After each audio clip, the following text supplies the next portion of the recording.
On this episode of AV Week, George Tucker, Dawn Mead, Josh Shrego, and so many more help me wrap up InfoComm 2018, looking to what we have learned this week and looking ahead to the future. All that and more next on AV Week. The network for the AV industry. What are you listening to? This is AV. This is AVNation. This is AVNation. This is AV Week, episode 355, recorded Friday, June 8th, 2018. InfoComm 2018, Part 2. Support for AVNation is brought to you by Extron Electronics and by Atlas IED, innovative audio solutions for every business environment. This is AV Week, your weekly wrap-up of audio-visual news and information. My name is Tim Albright. I am your host. This is part 2 of our coverage of InfoComm 2018.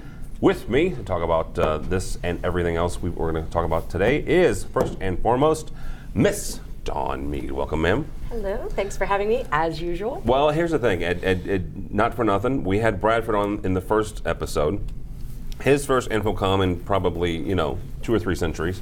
As a end user, this is your first InfoComm as an end user. It is, and it's first of all still blowing my mind that I'm an end user now instead of an integrator, but it's also blowing my mind how different and yet the same InfoComm is as an end user versus as an integrator. So we're going to get that in a second. Mr. George Tucker is also here. How are you, sir? All right. All right, he's been running his butt off for us this week, so thank you, sir.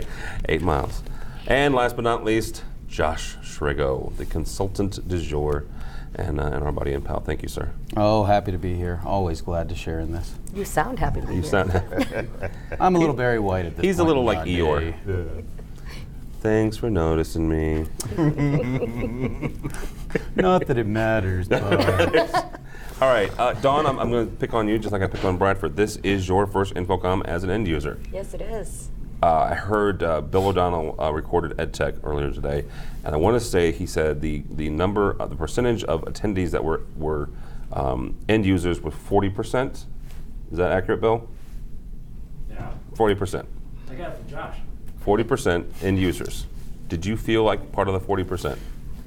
Did I personally feel like part of the 40%? Only sometimes. Okay. Because like I said, I still mentally am an integrator, so I think that way. But did it feel like there was a large contingent? There were a lot, yeah. I sat with several of these folks, including Bill, on the end user panel for IMCA yesterday, and it was a fairly large room for that luncheon, and it was pretty darn full for most of the thing until we just sort of took over the show and kept talking, and then it sort of thinned out.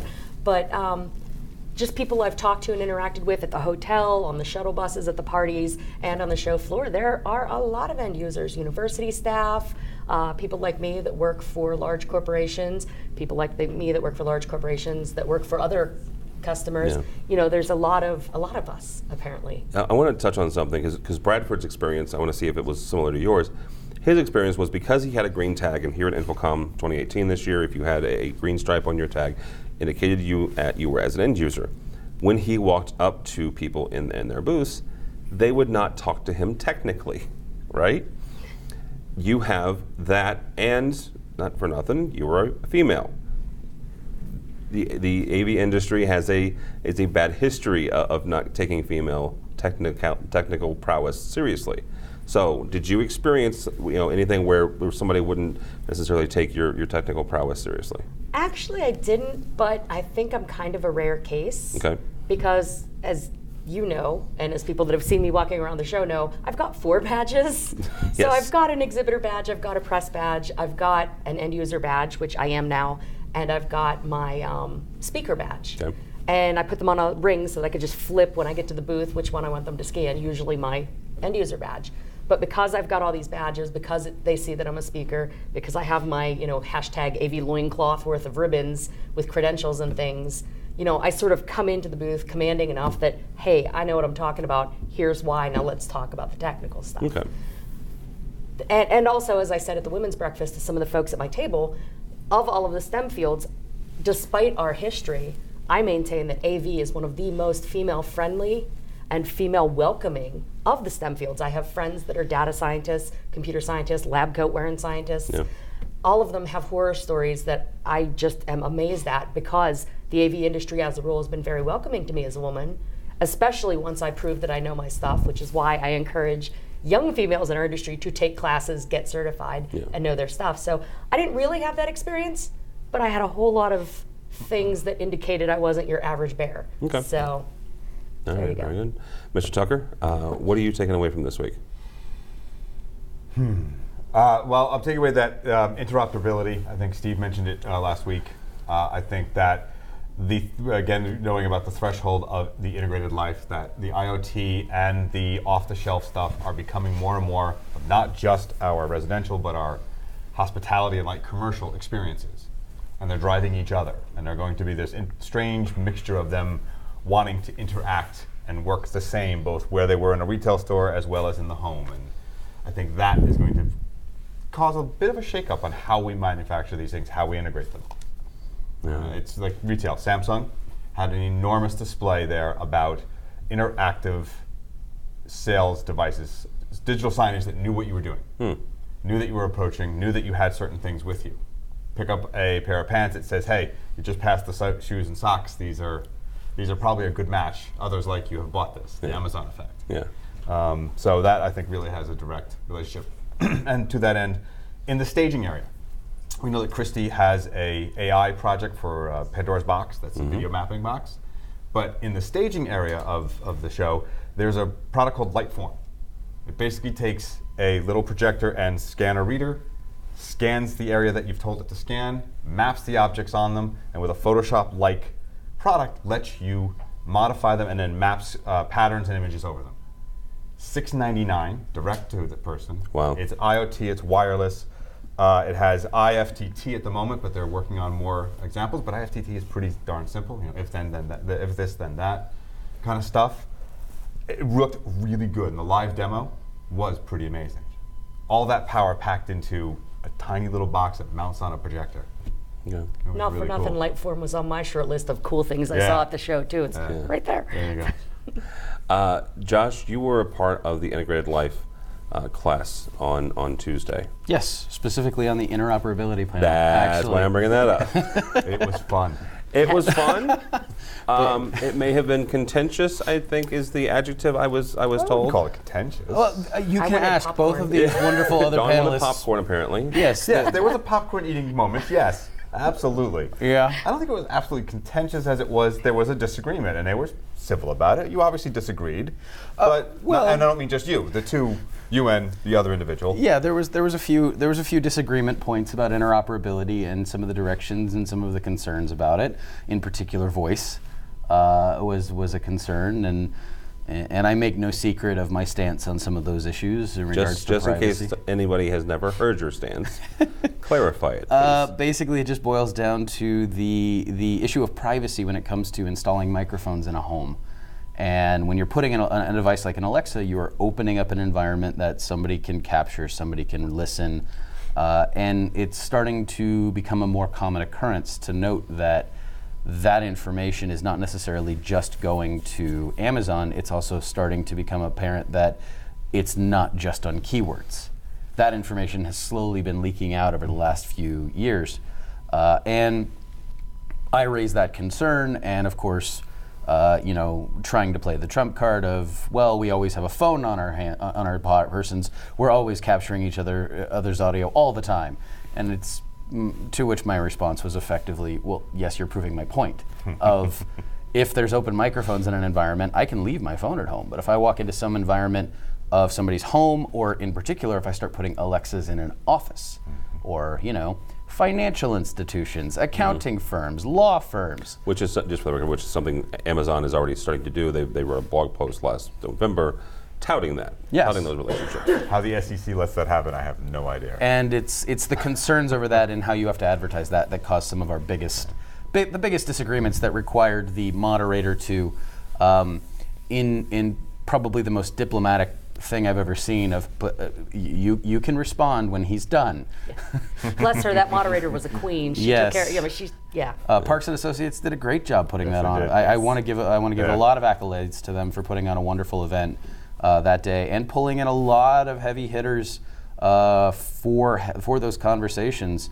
I mean, Paul Zealy was there to discuss security with a lot of wonderful people before our panel. They had a lot of great integrators in there and a lot of great manufacturers discussing what our options were, how this is going to work, how we're going to move forward, and what the opportunities are was the big thing. But we didn't shy away from the conversation of issues that also can arise by being a part of this. And that was really great as well. All right, let's talk about products with you, Dawn. What are 2 or 3? I mean, yes, George stole one of yours.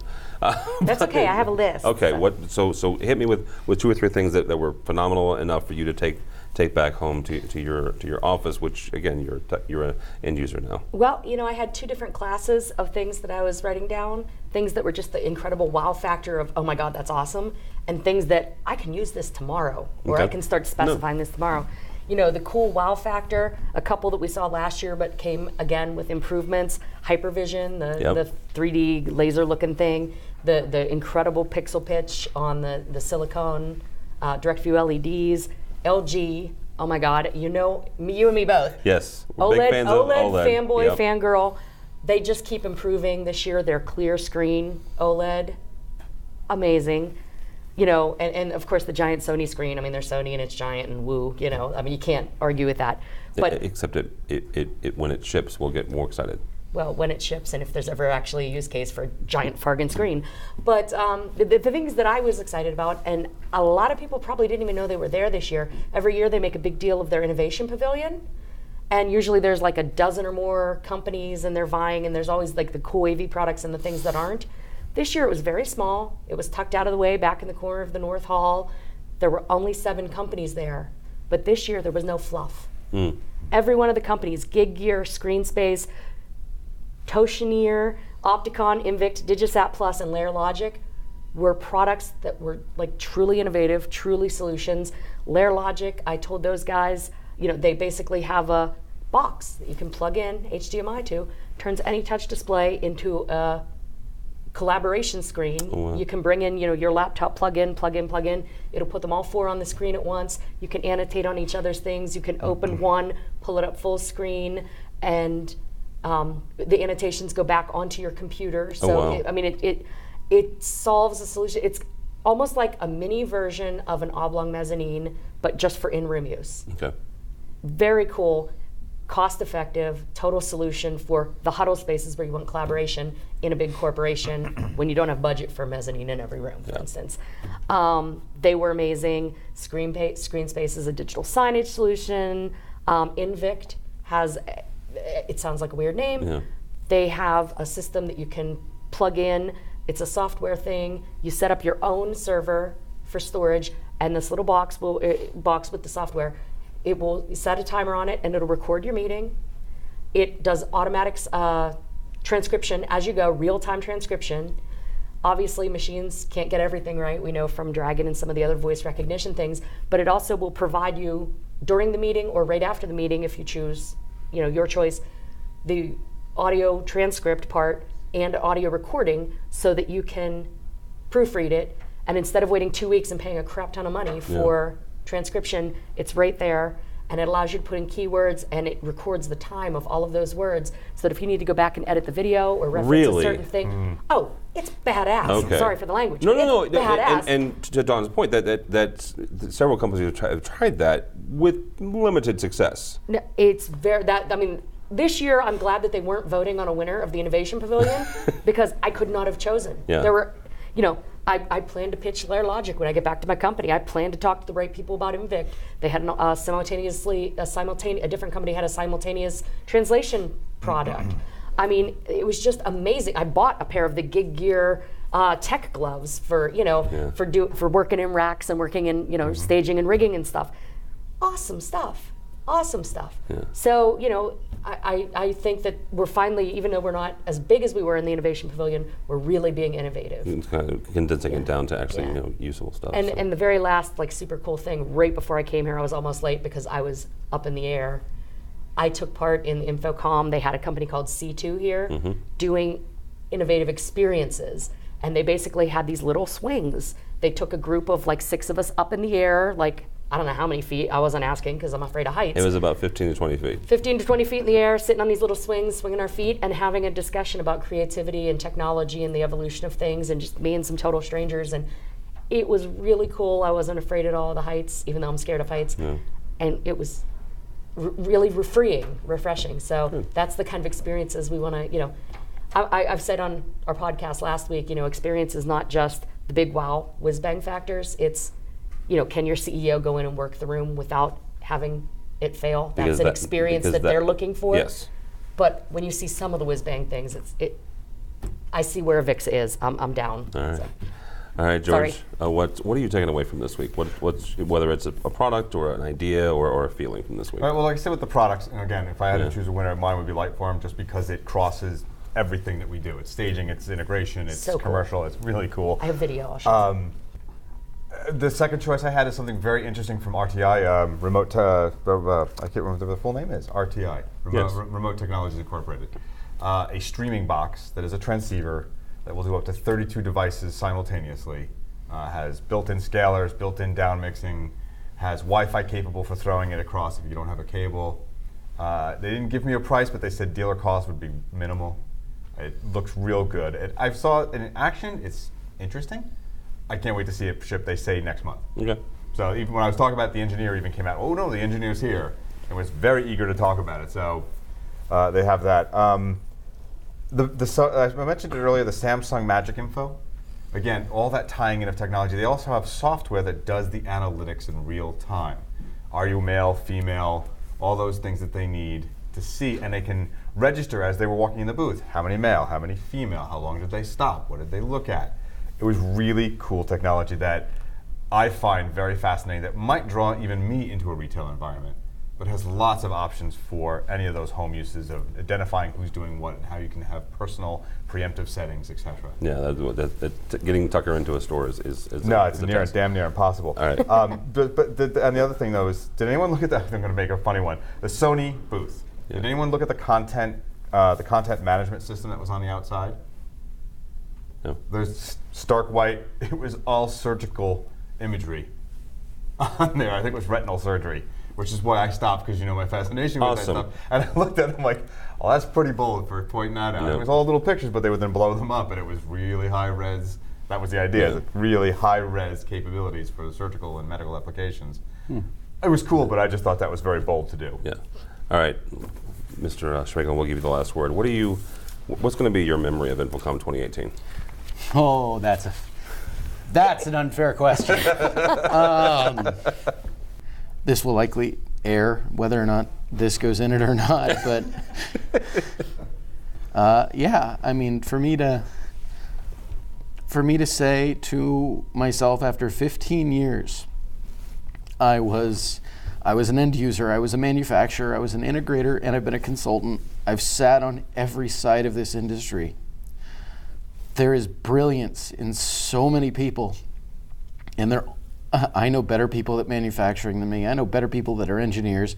I know better consultants. I know better people that can do my job so much better than I can because of how brilliant and the effort and the energy and the love that they put into it.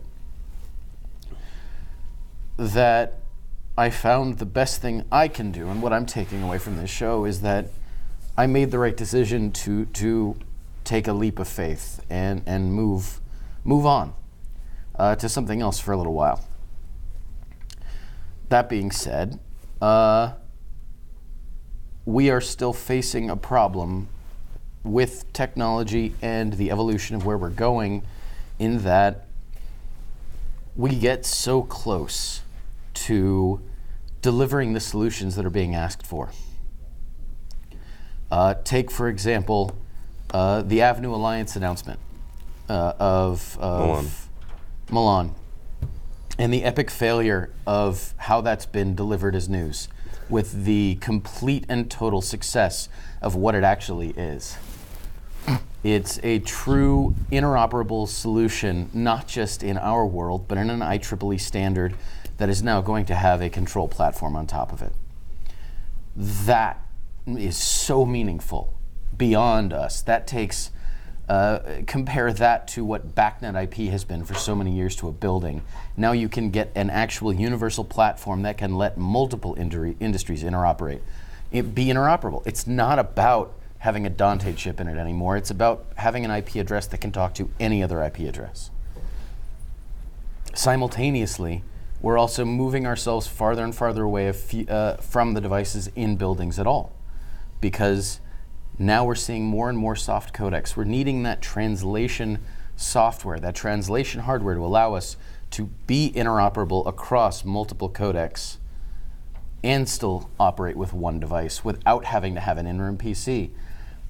And seeing how that's being managed by companies from Shenzhen, as well as big boys like Harman, that's been really interesting. And that's the big takeaway technologically that I now have to take back to my clients and offer to them as a potential solution for that. Right. So, yeah, 2018 is going to be a memorable year for me. All right. On that note, I will say thank you all so much. Ms. Dawn Mead, how do people connect with you? You can find me, of course, on AVNation.tv, on AVWeek, and a number of other podcasts sometimes, and writing. You can find me in a column I've been writing for SCN, and of course, you can always find me on social media at AVDawn on pretty much all the platforms. All right, very good. Mr. Tucker? Tucker2 is on every social media platform that probably exists, and I write for several trades as well, and for AVNation. All right. Mr. Strago, thank you, sir. Thank you. And how do people find you? You can find me on Twitter at JSrago. You can find me on AVNation. You can find me at soundreason.org. And you can also reach out to the company that I've been working for, TCOM, at tcom.com. All right, very good. All right, our next segment has three more folks that I'm happy to join us. First and foremost, Miss Alicia Headley. How are you, ma'am? I'm good. How are you, Tim? Good. Next to her is Rich Ventura from NEC. Welcome, sir. Thank you very much. And last but not least, Mr. Chaz from FSR. How are you, sir? I'm doing wonderful, Tim. Good. Let's start with the manufacturers, because if I'm not mistaken, this is the first manufacturer we've had on today. So, Chaz, how was the show for you? Fantastic, fantastic. It's been extremely busy, and there's a word that I've heard from almost everybody that's been through our booth, vibe. The vibe this year has just been incredible. People are excited about the products they're seeing. Business seems to be very robust, and everybody can't wait to get out of here and get back and start either selling products or doing projects or designing. It's been a great show. Yeah. Rich, how was it for you? Well, I still have a voice, so it's been pretty good. That's a plus. It's a plus. It's been great. You never know what you're going to walk into when you go to InfoComm every year, right? You don't know what the vibe, like you said, the vibe's going to be like. You start talking to all these end users, you start talking to the consultants, the integrators, the designers. Dave's just done an amazing job this year. We spent probably about an hour with him yesterday, myself and our VP of Marketing, talking about just how great everything he's doing.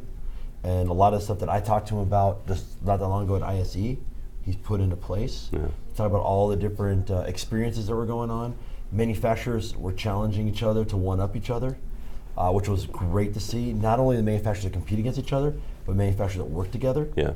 For us, obviously everything's about our ecosystem and our partnerships, and we got to see everyone was just challenging each other to change the business. Yeah. Alicia, we're recording this at the end of the day on Friday. You actually just stepped off center stage. Yes. And stepped on ours, so thank you so much for joining us. Absolutely.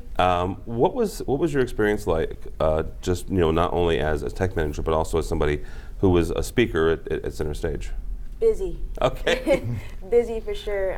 This was my first InfoComm in Vegas, so it was a little different for me, learning how to navigate the show floor. That was a challenge, but I guess by day 2, I kind of was starting to feel my way out. Because it was so fast-paced, I saw not as much as I would have liked, but I did see a good amount of cool stuff out there, so it's always fun to come to InfoComm. Yeah, and then just to clarify, if you've never been to InfoComm, the one in Vegas is split between the North Hall and the South Hall, and there's a big space in between. In Orlando, it's one ginormous hall. Right. So. Chaz, ask you and Rich kind of the same question. We had Dave Labuscas on the first part of these episodes, and also Mike Blackman from ISE. If there's one or two things that you would, if you had them in the room, like talking to them, but if you could say, you know what, I would love it if you did this or this, comparing the two different shows. Oh, that's a tough one. It's always easier to come to Las Vegas. And you're coming from New Jersey. Well, let me put it this way. The ride home on the plane is far more pleasant from Las Vegas than it is from Orlando with a bunch of screaming kids. Okay. So I think, there's a couple of challenges that we face in the industry that I see. This is the meeting place for our business. This is where everybody gets together once a year. And Rich said it great. Where the manufacturers are challenging each other, everybody's trying to one up each other. But for our business, this is a terrible time for a show. Okay. This is our industry's most busy, and there's so much going on at this point. I agree. This is not a great time for the show. And the matter of fact that it's 109 degrees outside Yes. doesn't make it easy. But that taken out of the fact, it's a tough time to be out of your company and for the integrators to be out of the field. Yeah. Rich, this is probably an unfair question as well, because it's Friday, and I'm not asking you to analyze your team, but there was always something that you wished that you had maybe done different or changed something. Is there anything like that this year? You're pretty happy with the way you guys have pulled off everything. Oh, we're perfect. No, I'm Okay. That's it. You know what? I think the one thing that I always like to change and everything like that is getting more time for our product managers to spend out there looking at what's going on. You mean outside of your booth? Yeah, outside of our booth. It's just so hard, right? Yeah. Because there are so many great end users coming, so many integrators, and we have so many great conversations. It's like, how do you do that? And I actually heard someone jokingly say they should have like a 1 hour spot where only manufacturers are in the building. Yeah. And they can go wander. And no customers in there, just the manufacturer. Go, well, yeah, that's their setup. And they start looking at me and go, no. But I started thinking about that going, how hard that would be? But that'd be kind of cool, though. Yeah. You just have the manufacturers, and we go wander, and you go look, you can send everybody out to it. That way they're fresh, they're not worrying about the meetings they got to run to and everything like that. The one thing I'll add on what you're saying with, this is a tough time, right? Yeah. There is no such thing as a good time to do a show. I mean, I hate to say that. That's true. There That's isn't. true. If you've got a sales organization who's firing all cylinders, you should be busy all the time. Yeah. Having your reps not being in front of out there in calls, it's not going to happen. But at the same time, this is actually a great time to have a show. And the reason I say that is because it means we're selling. Yeah. We do so many shows every year. We're always at these things, right? But anytime you can do a show, and anytime you can get in front of your customers, anytime you can get in front of the market, anytime you can talk with people at Alicia, talk with our partners, it's worth it. Yeah, absolutely. Alicia, what was your favorite part of this week? Favorite part of this week for me was Wednesday. I did a course on Dante, Yeah. and I really got to engage with a lot of end users, get their perspective on how they deploy Dante in different vertical markets, and just have general conversation with people from all around the world that are using this solution to, incorporate audio into spaces that are mostly digital signage spaces. Everything audio is just, it was amazing because, I love audio. It's my background, so it's close to my heart. And to be able to connect with so many other people, like there was guys from Africa in there telling me about how they're deploying it in Africa. So it was really exciting to just engage with so many different people and just geek out on audio. Right. So that was fun for me. Very cool. I'll ask all three of you this exact same question, and it's the question I think I asked earlier. Chaz, if you had to pick a theme for InfoComm 2018, what is the theme of this year? Oh, that's a tough one. I would have to say that if you look at FSR ourselves, our theme is up in our look. Okay. We're trying to take all our products and raise the aesthetic value of them. I think if you look at the industry itself, they've expanded on that theme. Everything is brighter and glitzier, and there's more, I hate to use the word, but flashing lights. That's what I think of it as. But yeah, it's everybody's working on a better look and building the experience. All right, Rich? It's a tough one. You know, I'd actually probably call this year's theme challenge. Okay. And why I use the term challenge is because we're entering so many new businesses where so many things are going on. I mean, I heard people talking earlier about integration of Alexa into devices, and I heard someone talking about one of my competitors with analytics and data, and we've got all that stuff to do. We've got this huge challenge in how do we deliver more value, more services, more solutions. I've heard as a service, like 30 different iterations and ways they're calling it. AV as a service, this is a service, that is a service. It's challenges, right? Which, if you look at the big scheme of things, what a challenge does, it creates solutions. Yeah. And so everywhere you went, we were heading on challenges with all these new ideas and new strategies. All right. Alicia, last time? I would say productivity. Everybody was looking how to be the most productive with different platforms. That's what I heard most, like, okay, how can I use this solution and incorporate it with a solution that I'm already having? And if I can't do that, why not? So everybody was trying to find different ways to be productive, whether it was in-house or communicate better with their end users. But for me, I heard a lot about being productive and how we can enhance that in the workspace. All right, very good. Thank you all so much. Chaz Porter, how do people find you or FSR? At Chaz_FSR Inc. on Twitter, and we're at www.fsrinc.com. All right, very good. Rich, how do people find you or NAC? On Twitter, NEC_RV. Okay. And Google on us all over the place. But also, we're like at all the shows, all the conferences. Oh, and You'll see an NEC booth and you anywhere. guys you guys are also doing something different than you've done in the last couple of years with New York Digital Signage Week. You're having your own thing the week before New York Digital Signage Week. So it's interesting because if you know the whole history of New York Signage Week, we actually invented it, not others. Yeah. And so this is our 25th year. Yeah. There's not many people who can say they've had an event for 25 years in the same city, in the same place, right? So yeah, we're doing it the week before, and there will be a huge bash with it being our 25th anniversary. On top of our grand opening, we have the new building the end of next month. Okay. And that's the one in Chicago. Your new Yep, in Downers Grove. Yeah. All right. See, I learned something new. Now I'm going to have to be in New York for 2 weeks straight. You'll be hanging with me because I'll be there for 2 weeks straight too. Good, all right. Well, that's always fun to hang with Richard. Absolutely is.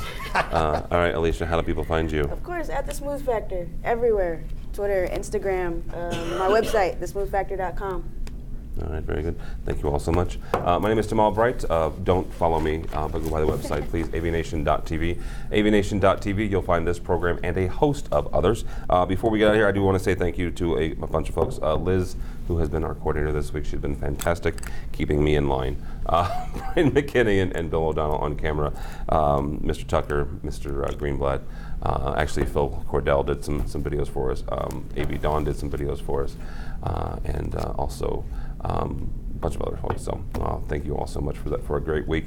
While you're at our website, go by the underwriter section. These are the folks who help us financially, help us bring you InfoComm 2018 and so much more. So all that and more at AVNation.tv, AVNation.tv. Thanks so much for listening. Thank you so much for watching. That's all the time we have for AV Week.